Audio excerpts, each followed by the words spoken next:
Hello there, a very good evening. Hope you're doing good. It feels great to be with you once again on this interesting platform.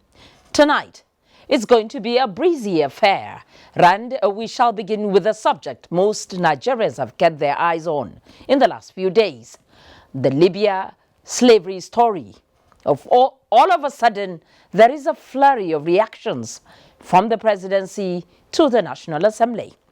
Electricity is another big issue here, and today we celebrate moves to improve its supply and availability. Government seems serious about meeting SDGs targets. We shall bring to you some of the efforts in that direction. Will not be done until we touch on issues that shape our lives. That is, health, agriculture, and safety. There is some business news, sports news, and a bit on the foreign scene. I can assure you that you won't know time is gone by the time we're done. So sit back, relax, and let's share the news with the extra touch. I am Fatima Abbas Hassan.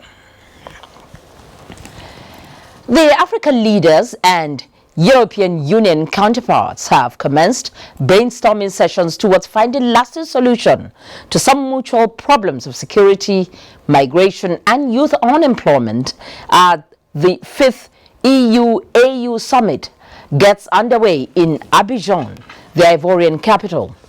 President Muhammadu Buhari is leading Nigeria's delegation at the summit, which has as its theme, investing in youths for sustainable future. State House correspondent Adam Sambo reports that the summit is coming at a time when migrant slave trade is high on the agenda. We'll be bringing you the film report later in the bulletin. I'm sure you know who Nigerians popularly and fondly called Megaskia. Anyway, for those who are not tutored in the Hausa language, Megaskia means truthful person. Well, Nigeria's Megaskia, who is on a state visit to Cote d'Ivoire, has met with the Nigerian community there and has made some promises to them. He first promised that the federal government will do whatever it takes to protect Nigerians wherever they are. He also promised those Nigerians suffering untold hardships in Libya and elsewhere that they will be brought back home, rehabilitated for a meaningful living. Now, that was good news to the ears of Nigerians in Cote d'Ivoire and all of us, I'm sure. Good news because it is coming from Megaskia himself, President Muhammadu Buhari. Adam Sambu gives us the details. President Muhammadu Buhari's engagement with the Nigerians in the diaspora is part of activities lined up for his first official visit to Cote d'Ivoire. Speaker after speaker at the meeting, including Nigeria's ambassador to Cote d'Ivoire, Ibrahim Issa, identified child trafficking and prostitution involving Nigerians as major issues of concern. Cote d'Ivoire has become a center to which people, young ladies, are being exported to, either for prostitution or for onward movement to Europe. Every week we are always saddled with the repatriation of Nigerians. I have been seeking cooperation with the various agencies with a view to identifying those who are behind these ladies being trafficked and to be punished. At the moment, we have got about 2 or 3 in prison here in Abidjan. President Buhari, who also confirmed to have watched a video of some Nigerian victims narrating their horrible ordeals in Libya, described the situation as unfortunate and disturbing, while promising to ensure the return and rehabilitation of such Nigerians. The president said his administration is also committed to making Nigeria better for meaningful living by all. And we are doing our best to make sure that the people who are challenging the Sahara Desert and the Mediterranean, there will be less of Nigerians going that way and getting perished. We are in a position virtually to feed ourselves. So we are going to have food security in Nigeria earlier than anybody ever thought. We are not doing too badly in trying to secure the country and trying to improve the economy, to get jobs for people, and in trying, to deal with corruption. Whenever Nigerians are identified, especially in Libya and so on, we hope to transport them back home and rehabilitate them. The President, African Development Bank, Dr. Akinwumi Adesina, who attended the meeting, acknowledged the giant strides being recorded by the Buhari administration in the fight against insecurity and corruption, as well as revamping the economy, saying the bank will continue to chart a supportive course. That's an incredible work that you've done to bring the economy back out of recession, and also in terms of the places that Nigeria have moved up in the doing business index. It's thanks to your leadership and your vision and commitment, and we want to, from the African Development Bank, commend you, Mr. President, and to assure you of our strong support behind you and your government in all the efforts that you're trying to do to move Nigeria forward. Solidly behind you. You can count on that. It is estimated that over 1.5 million Nigerians live in Cote d'Ivoire. From Abidjan, Adamu Sambo, NTA News. And back home, following the directive of President Muhammadu Buhari and the concern he expressed over the plight of Nigerians attempting to migrate to Europe and other countries, the federal government has set up a committee to look into the immediate and remote causes of their plight and possible solution. State House correspondent Jide Onifade has more on that. We will be working out what steps need to be taken. Already a lot has been done, and I'm sure that the reports of the Refugee Commission will show that several thousands of Nigerian young men and women have already come back. 7,000 young men and women returned to the country already, as the Vice President said, and on a daily basis, 250 Nigerians stranded in foreign countries have been brought back into the country, enough to give our responsible government concern. And Vice President Yemi Osinbajo explained that not only the president was concerned by this dehumanizing situation Nigerian migrants found themselves, the nation is equally moved. And I believe that that is exactly the reason why it's important for us to address the issue. Of course, there are long-term issues here. There are issues around ensuring that all the economic conditions are right for people and all that. Now, these are relatively long-term issues. Most countries have their own economic difficulties. But I think in the short term, we must make sure that people do not endanger themselves in the way that some of the young men and women have endangered themselves. Most of it, I believe, is on account of lack of information. Many of them are given the impression that life out there is rosy and that the grass is greener elsewhere. Among the works of the committee is to counsel the returning migrants that the yellow leaves in the Nigerian economy is turning green through the efforts of government and other patriotic Nigerians who believe in the country and its potentials, and that things are beginning to be rosy. A committee has been set up consisting of the Ministry of Foreign Affairs, NAPTIC, agency, the Refugee Commission, and also NEMA, to come up with the terms of reference as to how to go about solving the issue. Prevention mainly is the major thing to do. So we plan to go to all the communities in the 36 states, including the FCT. It has not waited. Of course, we've been doing so much. We've been partnering with other development partners in evacuating these people back. Government hopes to keep the returnees at a center for skill acquisition before being reunited with their families. In the State House, Jide Onifade, NTA News. Well, irregular migration, we are told, has created quite a stir the world over. The refugee crisis around the world is largely due to irregular migration. Now, Nigeria is dedicating this year's International Migrants' Day commemoration to curbing the scourge of irregular migration. This is a task that must be done according to the Federal Commissioner, National Commission for Refugees, Migrants and Internally Displaced Persons, Sadia Umar Farouk. Victor Azu tells us that she made the promise when she visited the National Orientation Agency, NOV, in Abuja. The rate of irregular migration, especially through the Sahara Desert and the Mediterranean Sea in recent times, has thrown up a global challenge. The fact that Nigerians rank highly on the list of migrants taking these routes to Europe has been a source of worry and embarrassment to the country. Good morning, everyone. As part of ways to end the problem, Federal Commissioner, National Commission for Refugees, Migrants and Internally Displaced Persons, NCF-RMI, Sadia Umar Farouk, visited the National Orientation Agency, NOA, where she hinted the Director General of a threefold program of events.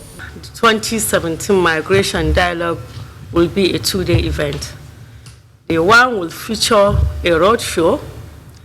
The roadshow is an awareness creation and sensitization event. Day two will be a colloquium involving different actors working on combating irregular migration, as well as those with first-hand experience of the dynamics. Recognizing that this is a call to national duty, Director General NOA Dr. Garba Bari expresses enthusiasm to be part of the program. Government is doing the best it can. Institutions of government are doing the best they can. But Nigerians will be the ones that will do more. Key into what government is doing so that together we can bring to an end this very ugly trend that is impacting on the image of the country.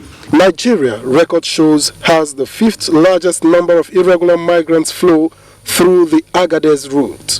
In Abuja, Victor Azu, NTA News. When you hear the term slavery, what readily comes to mind? Most likely you will think of ancestors over 200 years ago, shocked and bound at the mercy of slave masters. Well, this dark side of African history is threatening to once again rear its ugly head in Libya, where unsuspecting Nigerians have fallen foul of being auctioned off as slaves to the highest bidder. To nip this in the bud, the Senate has made some resolutions, including calling on President Muhammadu Buhari to table for discussion this matter at the EU-AU session in Abidjan, Côte d'Ivoire. National Assembly correspondent Dennis Adeguloye tells us more. Other resolutions include urging the federal government to look into this matter and ascertain the number of Nigerians involved and commence their repatriation and rehabilitation at the earliest possible opportunity, and to work with the Libyan authorities to bring to book those responsible for this internationally condemned outrage.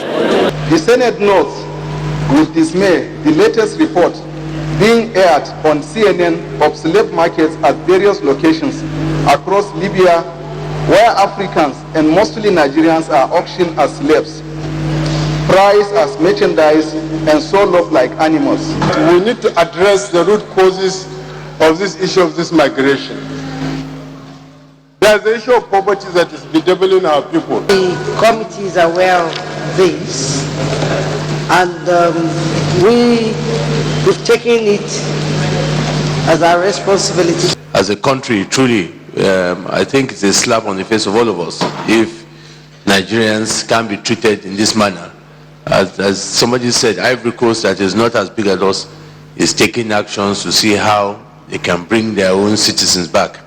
We need to be doing similar. All African countries are also enjoined to tackle the issue of illegal migration from the continent to Europe.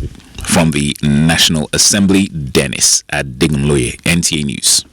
Well, I tell you, both chambers of the National Assembly dwelt on this human trafficking in Libya, as the House of Representatives also resolved to investigate the incident. The legislators also continued with the debate on the general principles of the 2018 Appropriation Bill. National Assembly correspondent Ignatius Onko has more. Diplomatic issues resonated on the floor as the need to investigate the recent slave trade involving black Africans in Libya was considered, as moved by Representatives Saheed Akinade Fijabi from Oyo State and Omosade Ibinedion from Edo State. Resolved to urge the federal government to liaise with the government of Libya to find a solution to the menace of migration and modern-day slavery in Libya. The UN confirmed that there has been a massive increase in the number of Nigerians fleeing the country via the desert. I think we have weaker institutions and we need to reinforce them. The solution lies with various African governments in providing employment. If there is any way to regulate even slavery within us domestically, regulate it. Members, however, commended the steps taken by the federal government to address the issue. You're aware that only very recently Nigeria appointed a new ambassador to Tripoli. That ambassador, I am aware in our engagement with the ministry, has tried to engage with them in the camps to identify the Nigerians. The motion by Representatives Awaji Inombek Dagomie from Rivers State and Diri Doye from Bayelsa State, calling on the Nigerian army to suspend its local language policy, was adopted. And as members continued debate on the 2018 budget, the need to put a ceiling to external borrowing and the reduction of the strain on oil revenue through enhanced agricultural programs were identified as some of the measures to ensure the full realization of Nigeria's national budgets. And agriculture is seen as the main direction to look when we are looking away from oil. There is need for us to also jack it this time around from 45 barrel per dollar to at least either 50. Or the bane of the non-performance of our budget is implementation. When we consider the MTF and pass, that is when we can pass the budget. But it does not mean that we cannot debate the budget. Members urged the Federal Road Maintenance Agency to urgently commence the rehabilitation of the Maiduguri-Mungono-Baga Road as moved by Representative Mohammed Tahir Mungono from Borno State. That the state of the road has adversely affected the commercial and social engagement of the people of Borno North and the entire Borno State. Well, the legislators also passed 17 bills for first reading.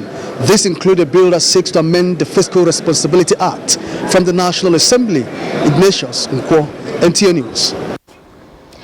And still from the National Assembly is this report which says the Senate has passed for third reading the Niger Delta Development Commission Act 2000 Amendment Bill 2017 following consideration of the report of the Committee on Niger Delta. National Assembly correspondent Dennis Adeguloye reports on this and the continuation of the debates on the general principles of the 2018 Appropriation Bill. The NDDC Commission Act 2000 Bill 2017 was sponsored by Senator Peter Nwabushi representing Delta North. Referred to the Committee on National Security was a motion on the state of security in Adamawa, Borno and Yobe states, sponsored by Senator Ali Ndume representing Borno South. Also referred to the Committee on INEC was a motion on the rescission of the Senate resolution on the confirmation of the nomination of Ahmad Bello Mahmoud representing Zamfara State as nominee for Resident Electoral Commissioner, sponsored by Senator Kabir Marafa representing Zamfara Central. A one-time Attorney General and the Commissioner of Justice of Zamfara State from 1999 to the year 2003. Debates on the general principles of the 2018 Appropriation Bill continued. From the National Assembly, Dennis Adegunloye, NTA News. The Minister of Power, Housing, Works and Housing, Babatunde Fashola, has admitted approving the release of funds to enable the Nigerian bulk electricity trading to solve liquidity issues faced by power distribution companies. Fashola disclosed this when he was answering questions on the $701 million approved by Federal Executive Council, the $5.792 million borrowing plan for the Mambile project and procurement in the ministry's 2017 budget. National Assembly correspondent Rabi Musa has more on the reactions on the interaction between the House Committee on Power and the minister's team. MBET is a 100% federal government of Nigeria owned company. MBET was owing generation companies for power supplied.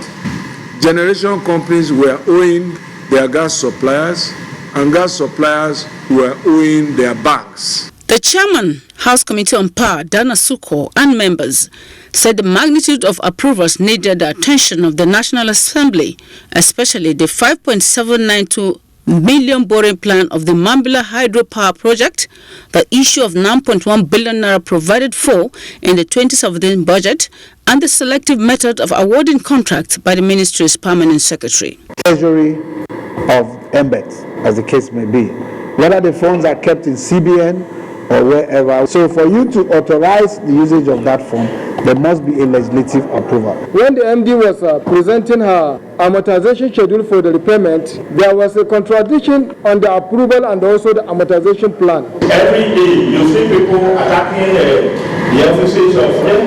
It shows that what is happening is of concern to everybody. The permanent secretary of the Ministry of Power, Leo Edozen, said some projects being executed do not need advertisements. We thought it expedient to locate those projects which we did not develop in the sector that had the capacity and history of doing that. The committee sitting will continue on a date fixed by the chairman. Rabi Musa, NTA News. The new impetus by the federal government to recapitalize the power sector risks building more confidence for investors to provide additional infrastructure for generation, transmission and distribution value chain in electricity supply. Gradually, hopes by Nigerians is coming back for an efficient service delivery, as we hear from Usman Aliyu about new equipment brought to tackle inconsistent electricity supply in Abuja. This is how a fault can be detected for an underground electric cable, whether vandalized or damaged by a natural disaster. Cable Fault Locator, a modern equipment for checking status when electricity supply is available, quickly identifies the location with a problem. This innovation is also complemented by using demographic camera such as this infrared, while the power quality analyzers monitor the quality of electricity supplied to consumers. Because of unidentified fault, many people will be plunged into total darkness for quite a long time. That is frustrating. When the light is back usually, the charges are not commensurate, so said the electricity consumers. You see, a nagging question has a reason. With this innovation, things are expected to change for the better. When underground cable faults occur, it takes days, sometimes running into weeks, before the fault can be located. That equipment can also be used to make corrections where customers believe that the estimated billing is high. We can then put temporary emitter there. It will give us information which will make us adjust the estimated billing. The intervention by the federal government to recapitalize the power sector with huge investments such as the Mambila hydropower project, which is capable of generating 3,050 megawatt, as well as payment assurance guarantee of 700 billion naira for gas suppliers. Hope and confidence are being built side by side for improved electricity supply. In Abuja, Usman Aliyu, NTA News. When there is a cause to celebrate, I'm always interested. And when that celebration borders on something essential to life, I am doubly interested. Now, the African Ministers' Council on Water is celebrating its 15th anniversary in Abuja. But what is more interesting is what they are saying, that they are on course in the pursuit of the Sustainable Development Goals regarding access to safe water and good sanitation. Musbawat Onwahab, please tell us more. Ladies and gentlemen, you may have your seat. It is the 15th anniversary of AMCAO, and so a time to appraise the Council's journey so far in achieving its intergovernmental collaboration and global advocacy roles towards water security and safe sanitation for Africa. Certainly, the work in search of water has been long on the continent, and AMCAO has covered a lot of ground in its quest for solutions with over 10 policies and programs in place. Those reports that 6 targeted interventions have been developed to provide support to member states to achieve. However, much still lie ahead. Majority of the African countries failed to attain water-related targets of the MDGs, but AMCAO says it has been working ahead of the SDGs Goal 6 targets with the African Vision 2025. AMCAO has a robust monitoring and evaluation system now that goes to collect data from the various countries and keeps monitoring at what level individual countries are, so that if we are not doing well, we can flag it. The first president of AMCAO and former Nigerian Minister of Water Resources, Mokhtar Shehu Shagari, challenged the council to expedite action in saving the disappearing Lake Chad. In Abuja, Musbal Wahab, NT News. Well, that's not the only SDG issue we're looking at tonight. From Makodi, John Yaku tells us that the UNDP, Benue State Government and the Presidency are taking steps to fast-track the attainment of the global SDGs. One of such steps is the training of legislators towards effective oversight in the implementation of the goals due to the value placed on this training, it was Governor Samuel Otom of Benue that personally declared the workshop open. A one-day workshop jointly organized by the Office of the Senior Special Assistant to the President, the UNDP and the Benue State Government is to educate the legislators on their role in effective oversight on the implementation of the SDGs in Benue State. Governor Samuel Otom said the counterpart funding of 1.2 billion naira he mobilized at the inception of his administration has started yielding positive results with the provision of 42 healthcare centers, boreholes, renovation of schools, agricultural processing plants, and entrepreneurial centers.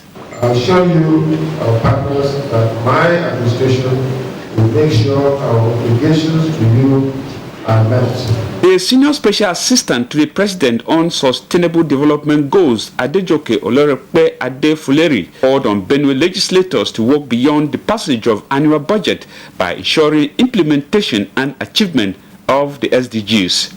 Lawmakers have been documented to promote partnership with state and non-state actors for the entrenchment of equity, inclusion, human rights and dignity for the people they represent. An economist, Ojijo Odiambo, highlighted the three principles of the SDGs, which include universality, integration, and leaving no one behind, which he said should be the target of the legislators.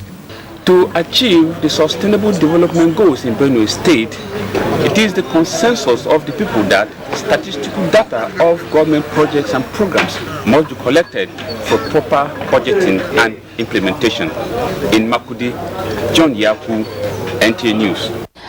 Now, the Ministry of Finance says it has realized $110 million of a projected $1 billion in 2017, an indication that more Nigerians are responding to the call for voluntary asset declaration. This was the good news the ministry gave the Federal Executive Council at its meeting in Abuja this Wednesday. State House correspondent Jide Onifade has more on that.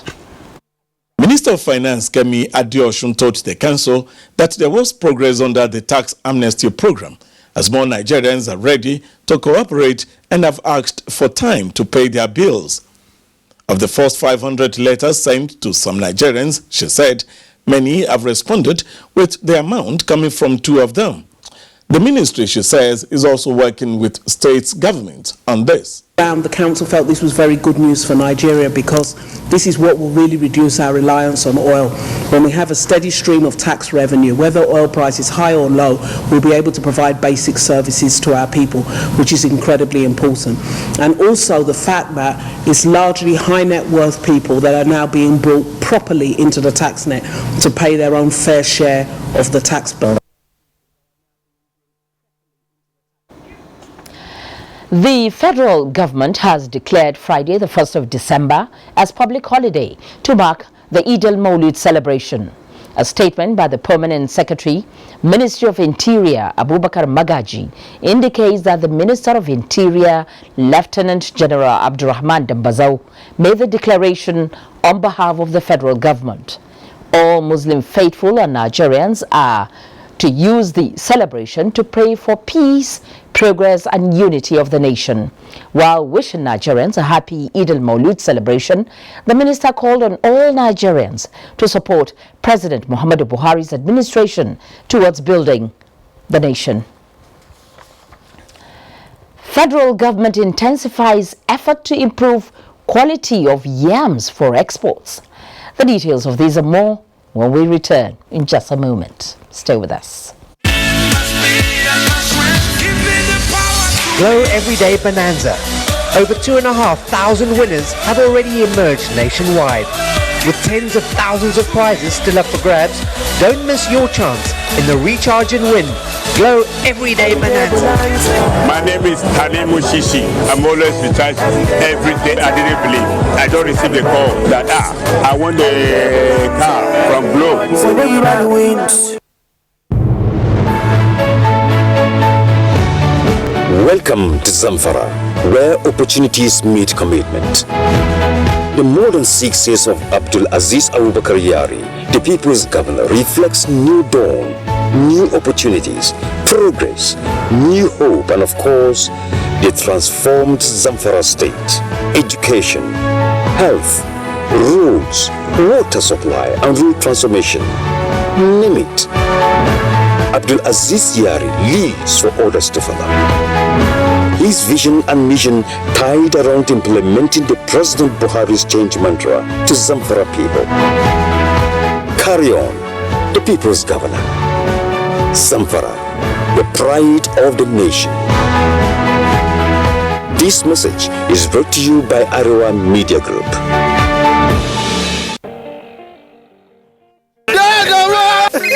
Babe, what's up? What you doing? I'll call you back.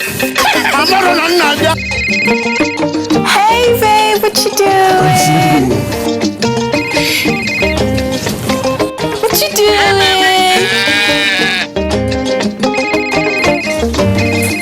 What you doing? Hello, baby. I'm getting on wedding list now.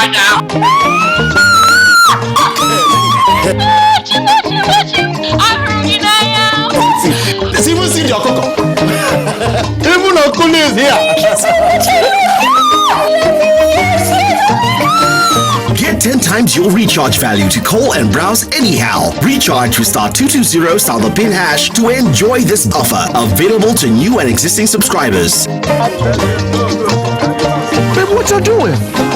Airtel, the smartphone network. Niger Dock Logistics and Support Base is a leading provider of oil field base services located at Snake Island Integrated Free Zone, Lagos, Nigeria. We have full port status and comprehensive supply base capabilities. Niger Dock employs over 5,000 personnel and operates 24/7 days a week. We have a proud world-class safety culture and a globally recognized track record with the oil and gas industry.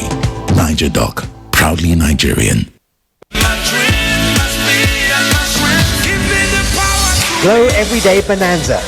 Over 2,500 winners have already emerged nationwide. With tens of thousands of prizes still up for grabs, don't miss your chance in the Recharge and Win Glow Everyday Bonanza. My name is Tanimu Shishi. I'm always recharged every day. I didn't believe. I don't receive the call that I want the car from Glow. So everybody wins. Dual HD back cameras and auto refocus to capture what really matters. 10 times super zoom. See further.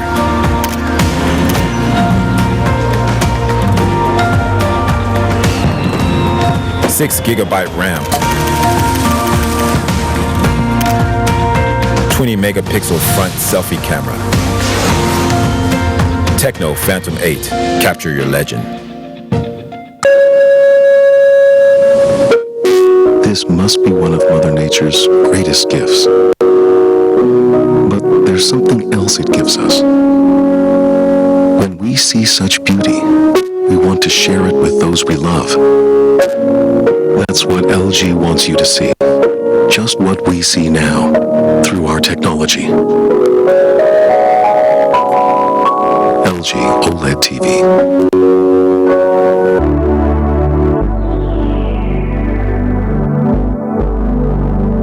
Do you know that the Nigerian police now operate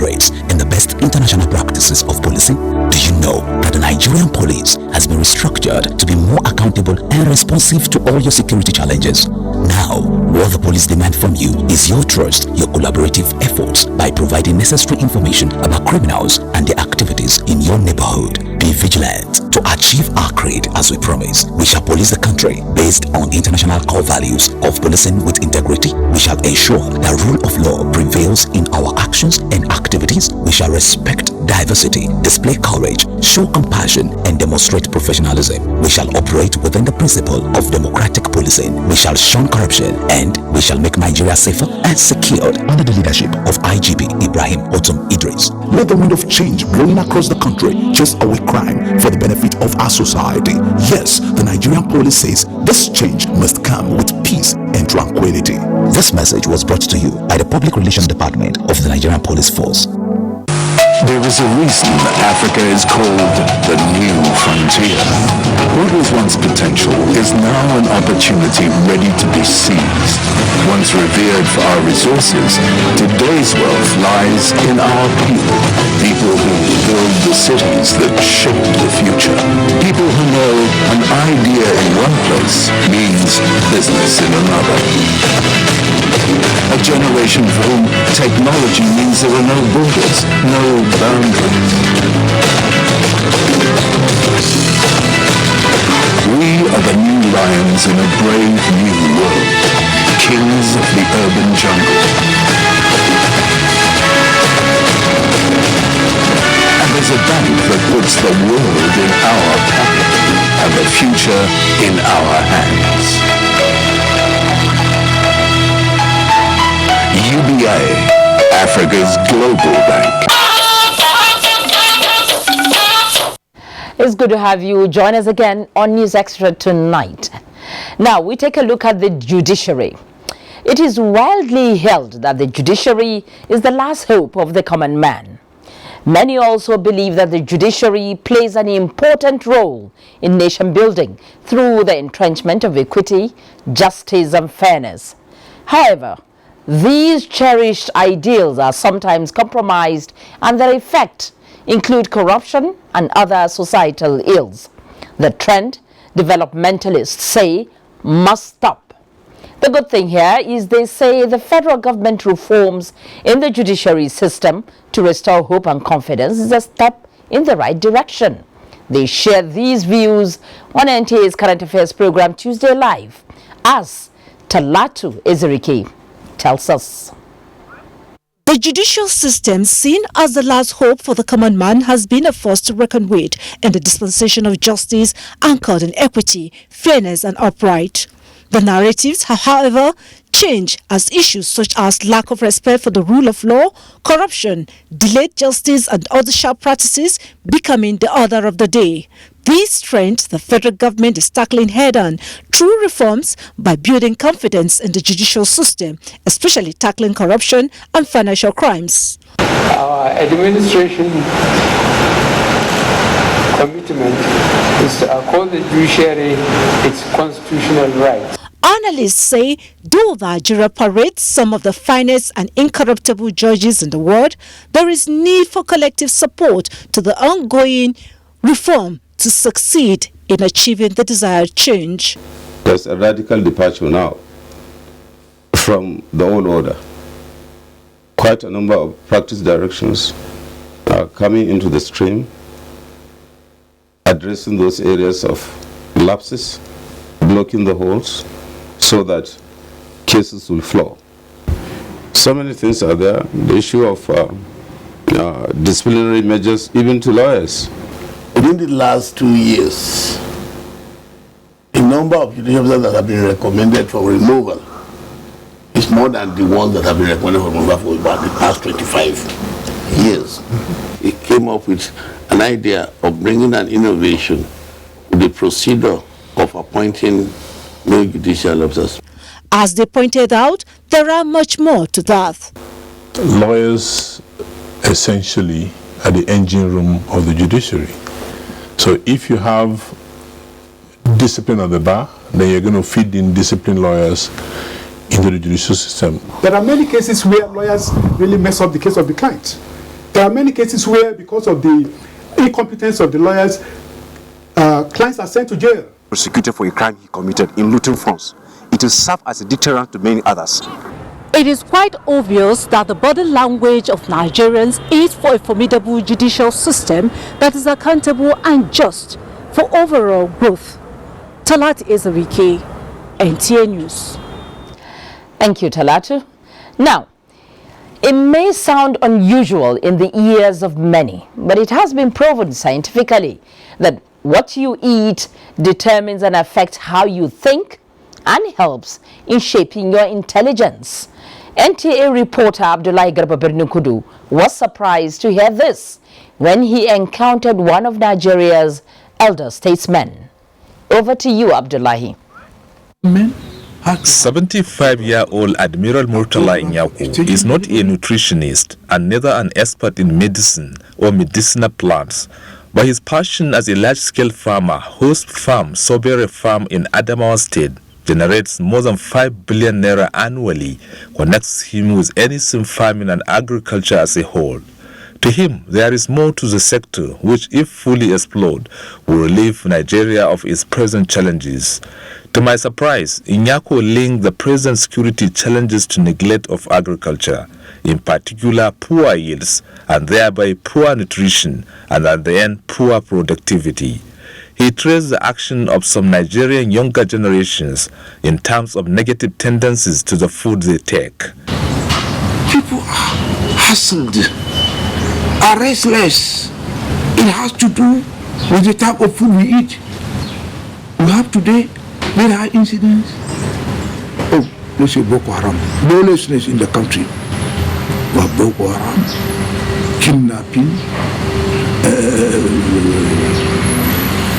armed robbery, so-called militancy.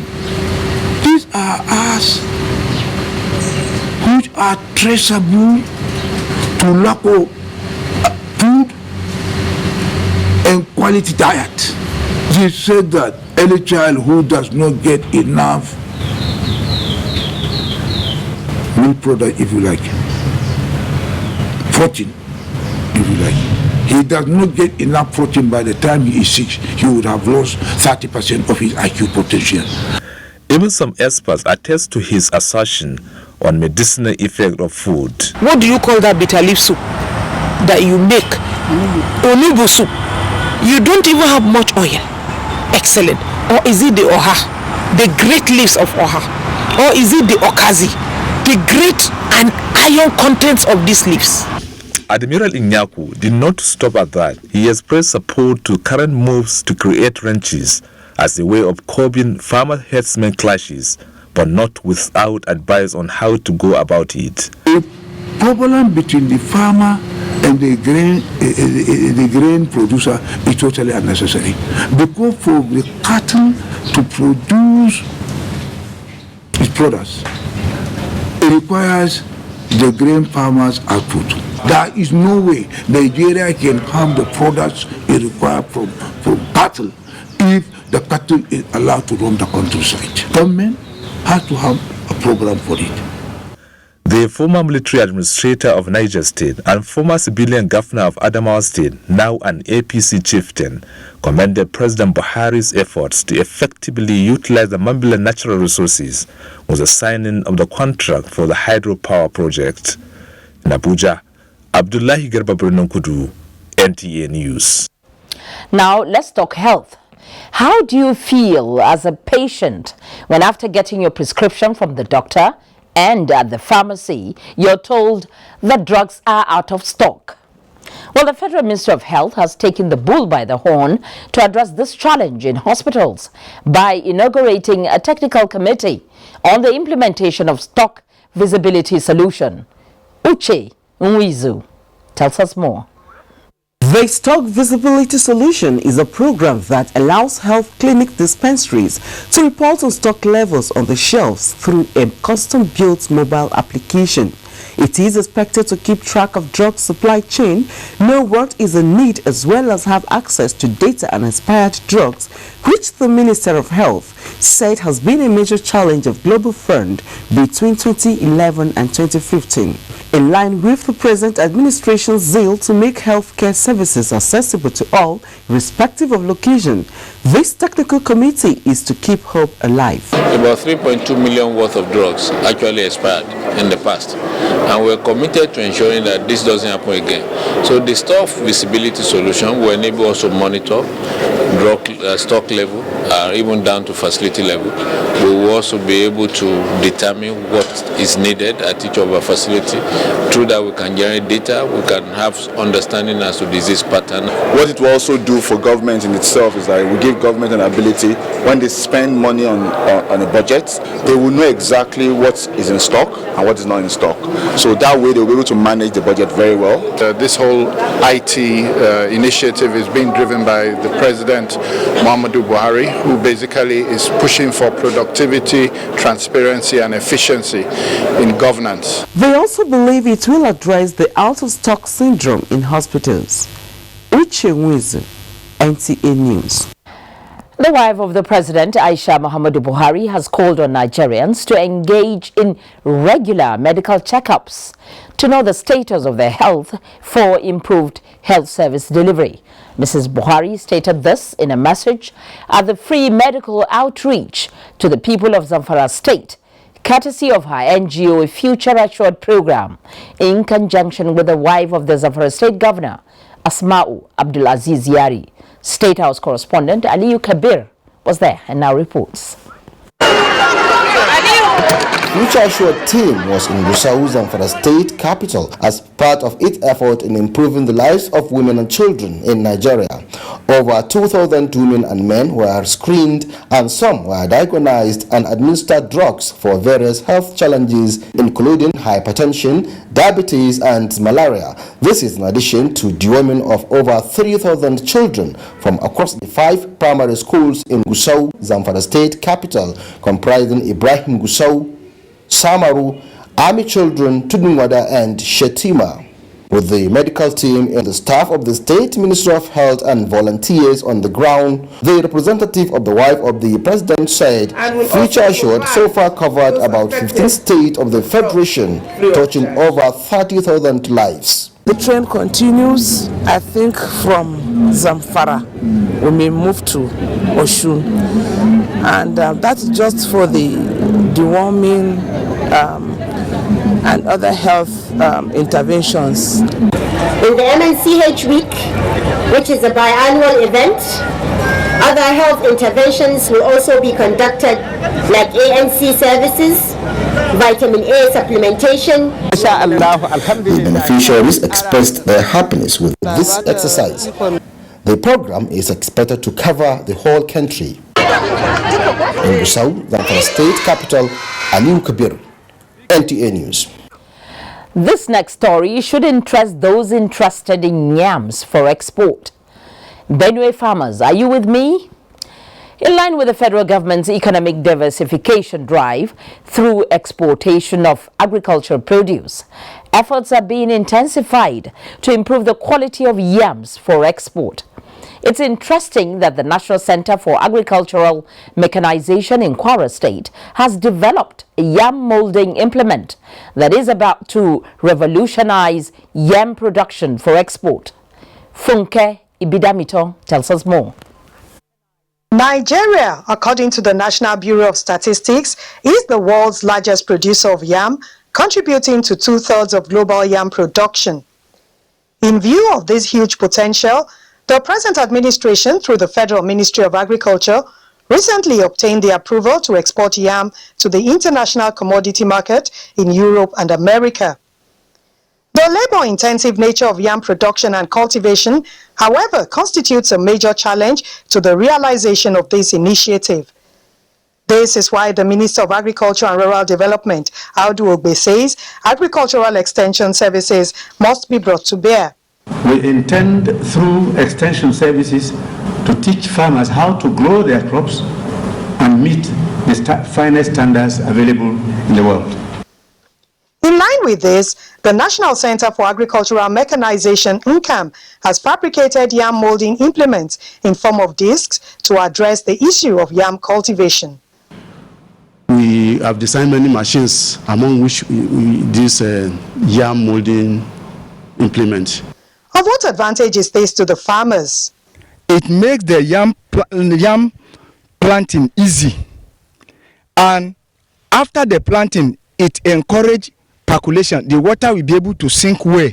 With the issue of energy sapping labor-intensive cultivation of yam already addressed, it is expected that the volume of yam, both for local consumption as well as export, will be boosted.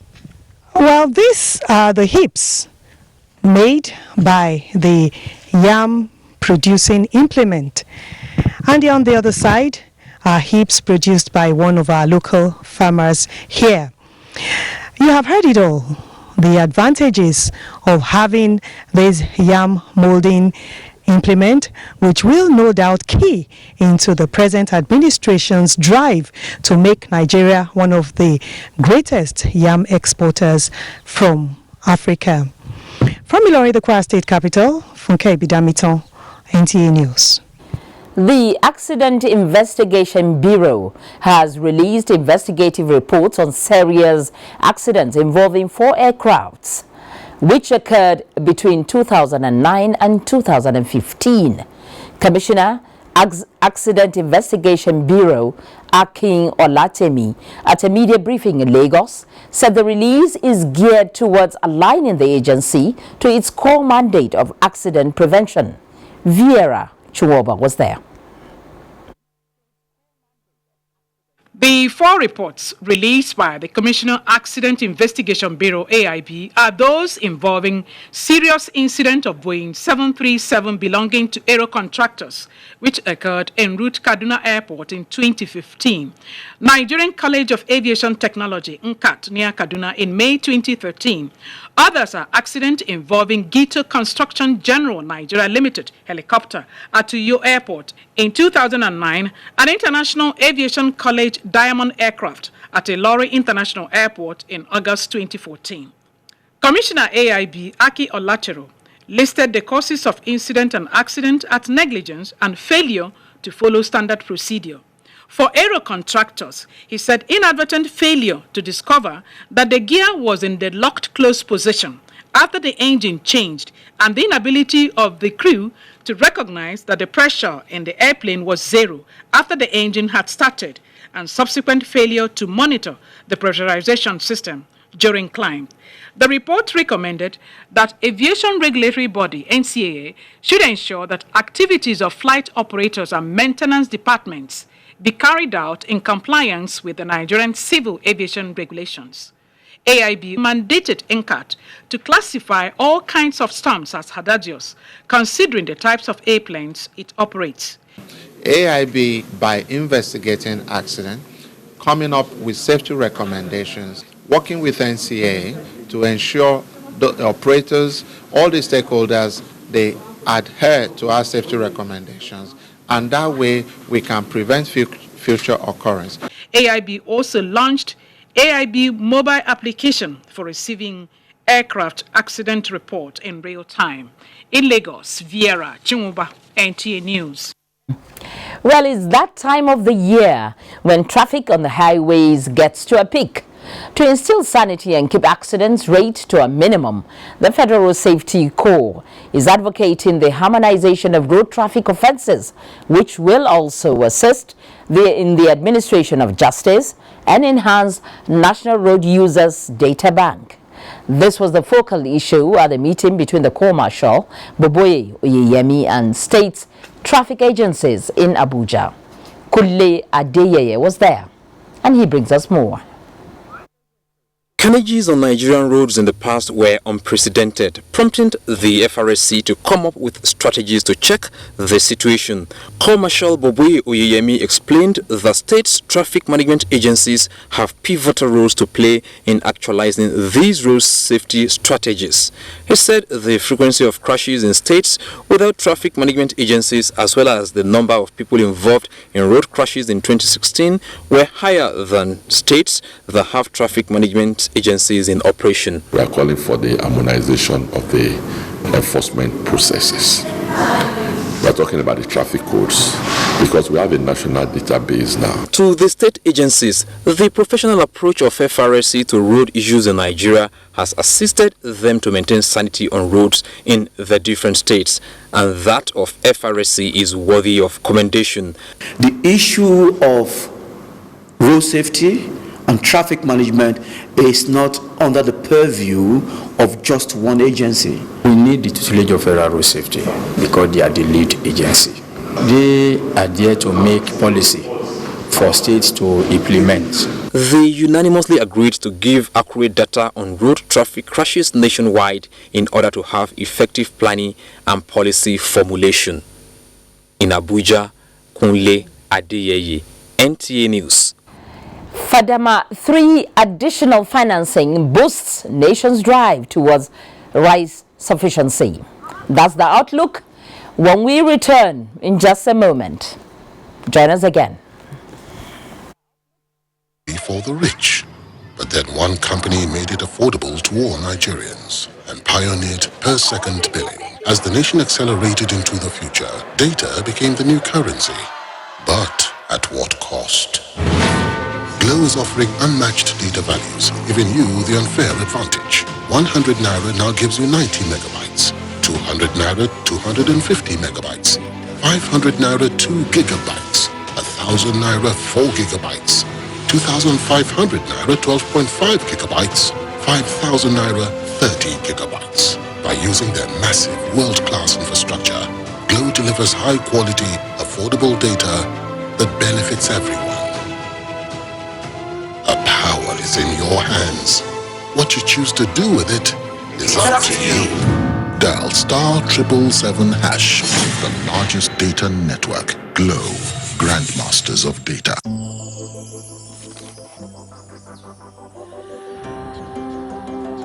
Sedap Supreme Noodles, capturing the tasty goodness. It's the Sedap Supreme Chicken Essence that gives it the truly delicious chicken taste.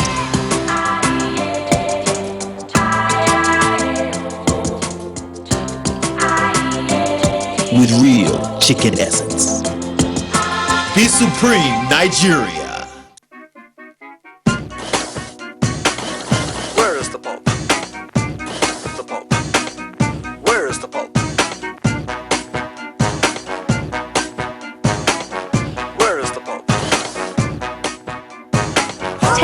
Goodness of real orange pulp in every gulp. Where's the pulp? 5 Alive Pulpy Orange, now in your neighborhood.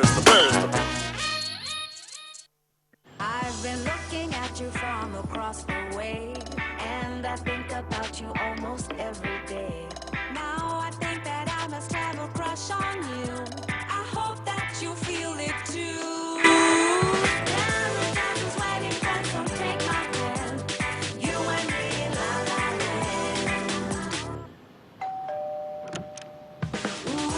It's the natural ingredients and rich flavor of Knorr that brings people together.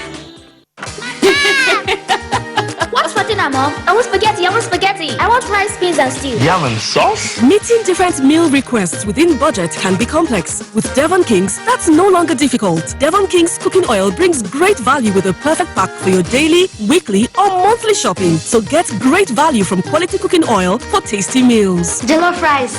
This is great food. This is great value.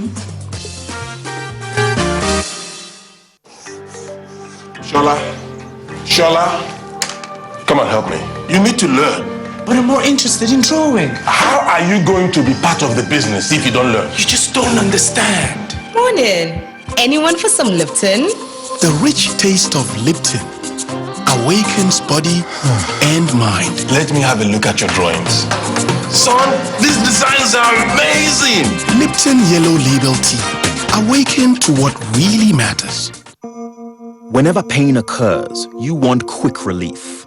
Try new Nurofen Express. It goes to the source of pain and gets to work in under 15 minutes. That's why Nurofen Express delivers fast and effective relief.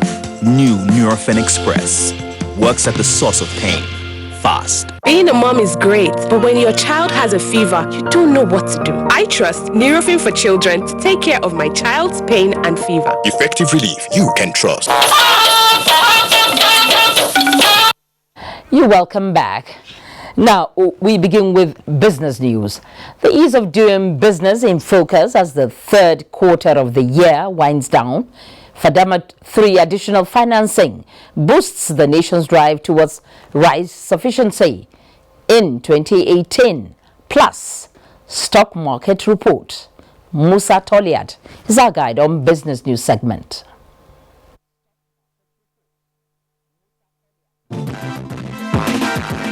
Good evening and thanks for joining us on Business News segment.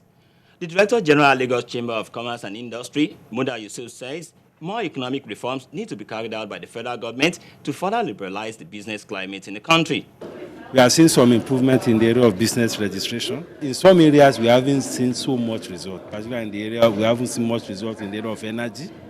We haven't seen much improvement in the area of the ports, for instance. But overall, I think we are improving, gradually. The FADAMA 3 additional financing has intensified collaborative efforts with 6 states in the country to build capacity of farmers to boost staple crop production in the country. The World Bank assisted project is supporting clusters of farmers in Lagos State to increase rice productivity through investment in small to medium scale irrigation schemes. Under the previous phases of FADAMA, we actually supported across enterprise. But the mandate now is to address the rice value chain. Our farmers are very happy. We have intervened in the area of supporting them with agricultural inputs. We have intervened in terms of providing infrastructure. About $16 billion has been saved from rice importation alone. Time now to check out movements of equities on the floor of the Nigerian Stock Exchange. The market closed on a positive note on the floor of the Nigerian Stock Exchange today. The all-share index stood at 37,709 naira, with a volume of shares traded at 441,808 in 4,263 deals. Market capitalization closed at 13 billion naira. Nestle, Unilever, UACN, and Cadbury led the gainers table, while Mobil, WAPCO, PZ, NASCON and Stanbic IBTC topped the losers table. Stock market report wraps up the business news segment. Stay tuned for more stories on News Extra. Many thanks for watching. Good evening.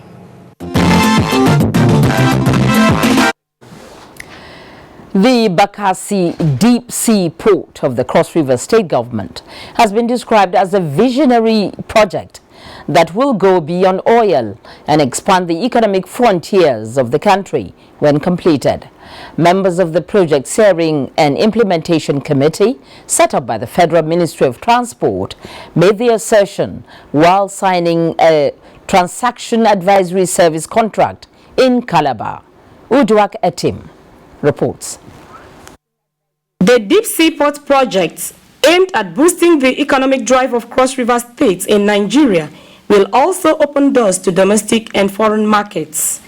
Members of the Project Implementation Committee commended the state government for following due process in the appointment of a financial transaction advisor for the project, describing it as most transparent. This is the first time that the appointment of a transaction advisor went through due process stage by stage. Thank you very much for giving us a very free hand to operate, and we can assure you we will deliver the job.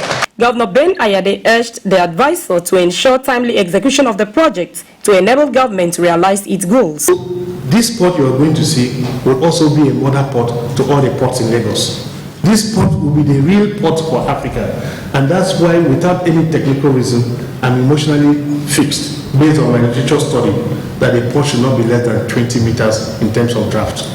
Team leader Feedback Infrastructure Onuwa Nachi applauded the vision of Ayade's led administration in conceptualizing the project, whose benefits will span through many generations. In Calabar, Uduak Etam, NTA News.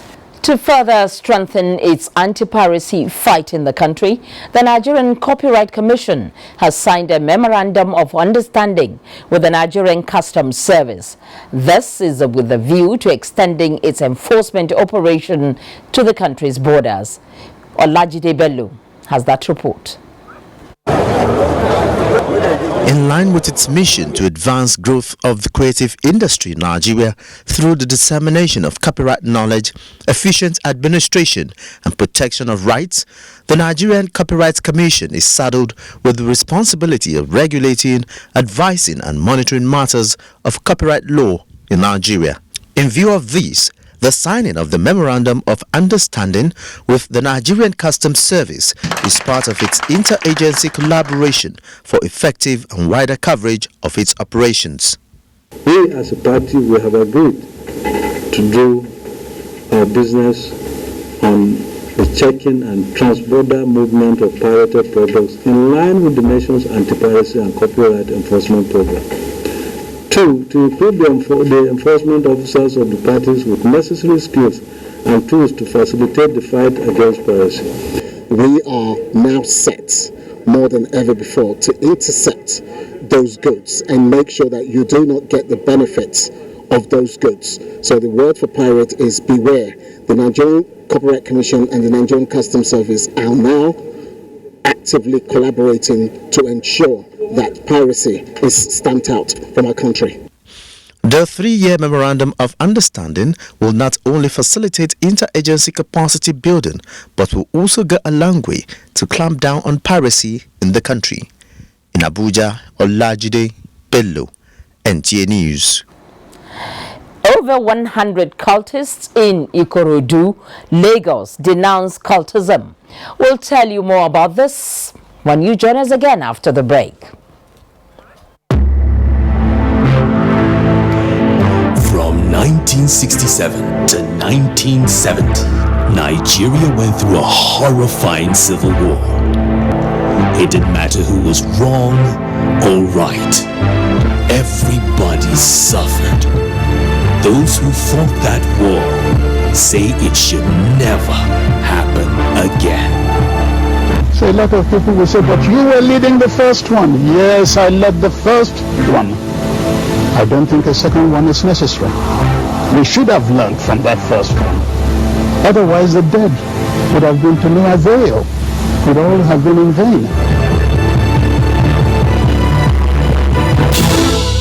The words of our elders are full of wisdom. This is a public service announcement brought to you by NTA. Dual HD back cameras and auto refocus to capture what really matters. 10 times super zoom. See further.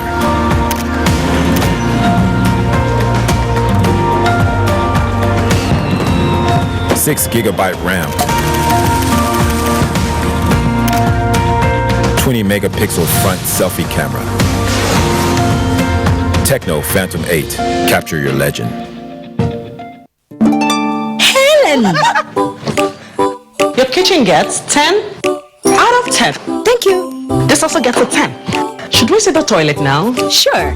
This gets just 1. It is clean. But not perfect 10. Better than my detergent and bleach? Impossible. Challenge? Try the new Apic 10X. Compared to bleach and detergent, Apic sticker formulation removes yellow stains times better, giving you a sparkling clean toilet. Wow. Now you also take that Apic 10X challenge. Also available in 200 ml pack. Thank you so much for inspiring greatness in me, Alaji. Alaji? I am just rehearsing, dear. Rehearsing for what? A life-changing and inspiring meeting. With who? Alhaji Aliko Dangote. With the FGNI app and just 500 naira, you stand a chance to meet one-on-one with Alhaji Aliko Dangote, Africa's richest man, and win cash prizes. As the Be Inspired meetings give Nigerians a chance to meet one-on-one with icons. To qualify for the draw, download FGNI app from Apple Store or Google Play Store. Go to the Be Inspired section and follow the instructions. Cost of travel and accommodation of all winners within Nigeria will be borne by the organizers. Terms and conditions apply. Proudly supported by the Federal Ministry of Information and Culture. Kwese Sports brings you the build-up and live draw to the biggest football competition on the planet. You don't want to miss this. The final draw for the 2018 FIFA World Cup Russia, 1 December on Kwese Free Sports for the fan. Radio Nigeria, NTA and Voice of Nigeria set for another time of refreshing carol at the National Christian Center Abuja on the 10th of December 2017 for our season of praise. Theme: Jesus, our strength and peace. Featuring the host choirs.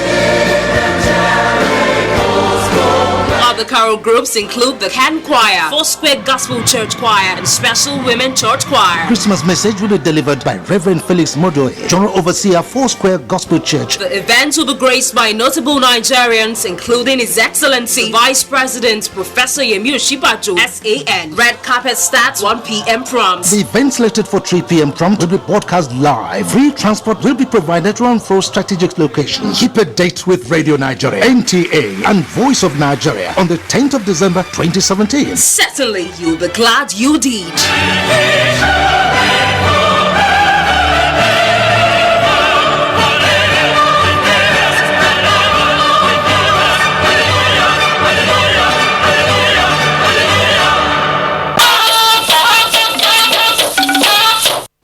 Good to have you join us again.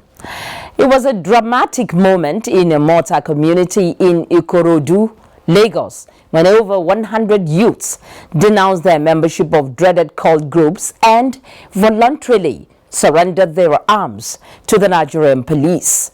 Annie Daniels has the details. Prior to now was a community bedeviled by insecurity, cultism and other social vices, which is why the residents could not hide their joy as many youths are embracing peace and handing over their arms and ammunition to the Nigeria police. Lagos State Commissioner of Police said the feat was achieved through collaboration between the various security agencies, the Oba and other village heads. They will be handed over officially, and I have instructed the area commander to take them when they are handed over officially. They will be profiled, their biometrics taken, they will be properly documented. After that, they will be handed over to the local government chairman. The traditional ruler disclosed that the youths will take up vocational jobs and be reintegrated into the society. Very few of them are students. Most of them are mechanics, iron benders, welders, and so on. So they will go back to their trade. Now that they have peace, they won't be fearing that perhaps there's going to be an attack somewhere. And thank God that we are able to discuss with them and they have agreed in totality to renounce today, and that's what you have seen. The ex-cultist vowed to henceforth follow the path of peace. Observers expressed optimism that the turn of events will greatly reduce criminality in Ikorodu town. The hectic day today in Imonsa town, but it's one thing because these youths have got their numbers to show the path of peace. It's only hope and believe that these youths will keep to their words. In Lagos, Annie Daniels, and Thank you, Annie. Now, violence has never gotten anybody anywhere, be it political violence, domestic violence, or whichever other name you call it. For any society to achieve good governance and an all-inclusive development, equal opportunities must be given to citizens, irrespective of their gender. This is the aspiration partners seek to achieve at a roundtable with policymakers to address political violence against women. Musa Abubakar was there. Statistics indicate women make up about 50% of Nigeria's population. Despite this, as little as less than 7% are said to hold public office, indicating a low participation amongst women. Besides socio-cultural factors, violence as characterized in the game of politics played in the country constitute another major impediment to women participation in politics. This roundtable, with policy makers, identified areas of strength such as grassroots engagement, more party support for women, and reorientation on gender roles to achieve inclusion. Outline a process or outline some roadmap towards ending the hindrances and obstacles to women participation in politics. The women must put their foot down against violence and speak out against violence and start making sure that within themselves and within the respective parties they eschew violence. Make sure that women's participation is not in any way hindered, then that is what you do when you're in the National Assembly. A communique is expected at the end of the event. The general perception here is to change the narrative that has created an imbalance in the political spectrum. Participants believe that advocacy and setting aside common gender stereotypes is the way to go. In Abuja, Musa Abubakar, NTA News. Residents of Uyo, the Akwa Ibom state capital, have expressed their hope of a peaceful and successful local government elections in the state come Saturday, December 2nd. Some of the residents who spoke with Clement Barukwi said they are ready to participate in the exercise. Residents of Akwa Ibom State have over the years been hopeful of a local government election which was last held in 2012. The expectations heightened with the declaration of the transition committees running affairs of the local government councils as illegal by the State High Court sitting in Abak, resulting in the announcement of November 11, 2017 as local government election date, but was later postponed to December 2. Since the announcement of the new date, preparations have been in top gear by the electoral umpire, security agencies and the 12 political parties participating in the exercise. Every stakeholder is working towards the election. So I think if we all do our bits, we will definitely attain the goal that we have set for ourselves, that is success. Then the election proper is the one that we're deploying at least 2 per polling units. Then we also have our patrol team strategically located. Residents of Uyo say, going by the level of preparations for the local government polls, they are optimistic it will be hitch-free. We are yearning for free and fair election. I'm going to partake in that election. Out of the 12 political parties participating in the elections, only the All Progressives Congress APC and the People's Democratic Party PDP are fielding candidates for all positions in the 31 local government areas. In Uyo, Clement Barukwi, NTA News.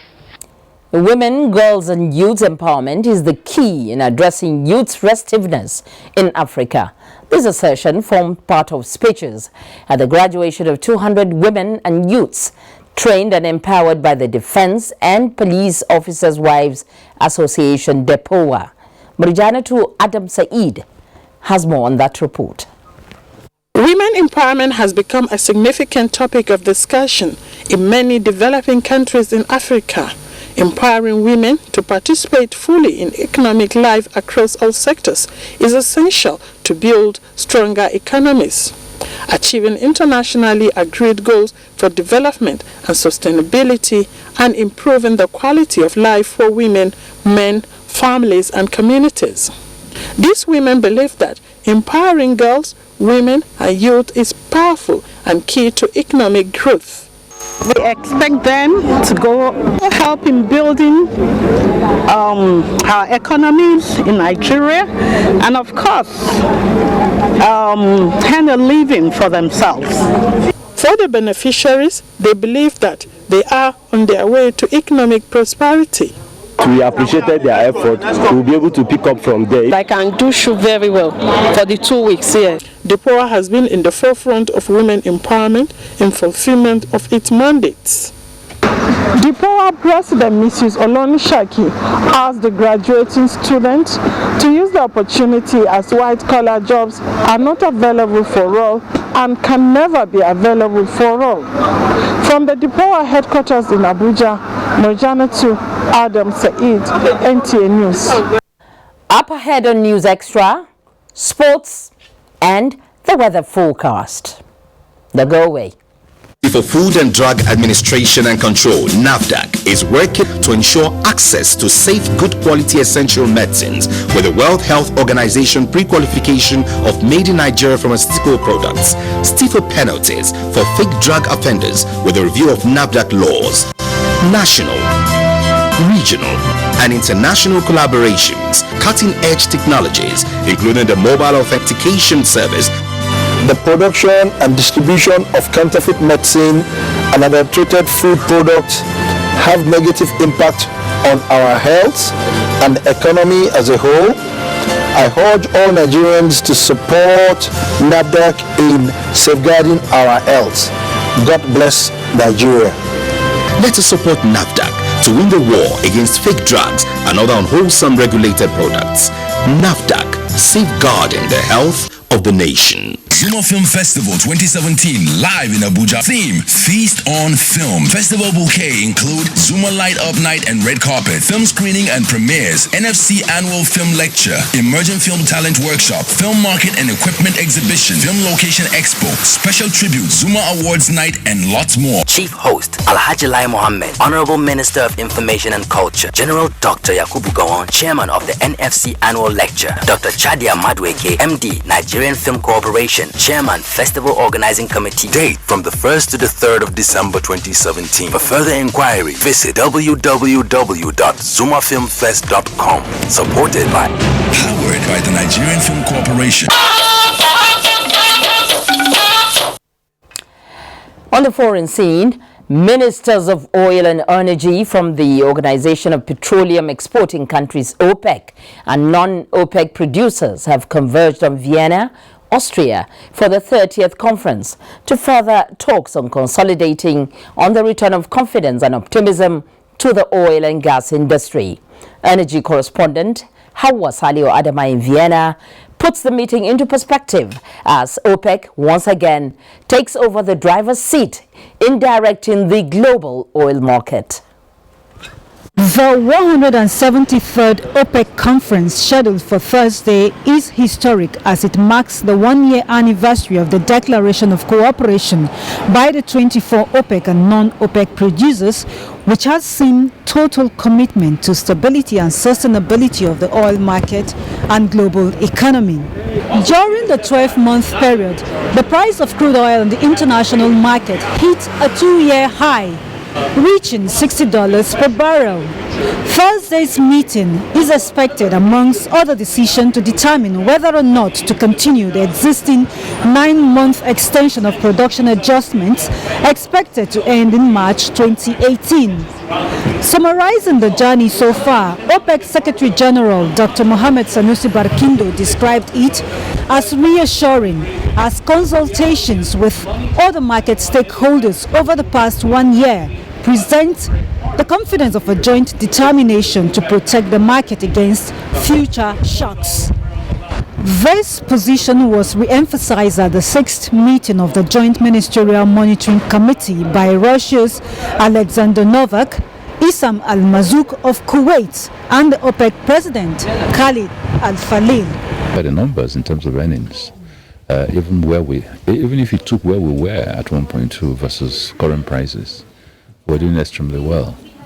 What's the essence of overproducing and selling it as, at a giveaway price? It doesn't make, you might as well save the asset for future generation. In terms of our immediate concerns, we're getting enough money for our budget, our development, we're far positively away from where we were before. There's still some way to go. But I think we need to refocus from volumes, in my own view, and focus on efficiency. Efficiency means that you need to look at your cost of production, because you can produce all you want, but if you're producing with little or no margins, you're not helping anybody. I think that's really where the real work needs to go. And so this is my whole philosophy of move production costs from 27 to 28 to about 15. It's something that we need to give a lot of momentum. Everybody, NNPC, all of us have got to work seriously on this, all the oil companies. Nigeria's Emmanuel Ibe Kachuku, Minister of State Petroleum Resources, leads the Nigerian delegation to this last scheduled OPEC conference for 2017. From the OPEC Secretariat in Vienna, I'm Hawa Salihu Adama, NTA News. And on the sports scene, the sanction of the Federation of International Basketball may fall on Nigeria as the crisis rocking the Nigerian Basketball Federation is yet to be resolved. Dende Sani reports that the Nigerian Olympic Committee was given the mandate by FIBA to resolve the NBFF crisis before the 30th of November this year. The report.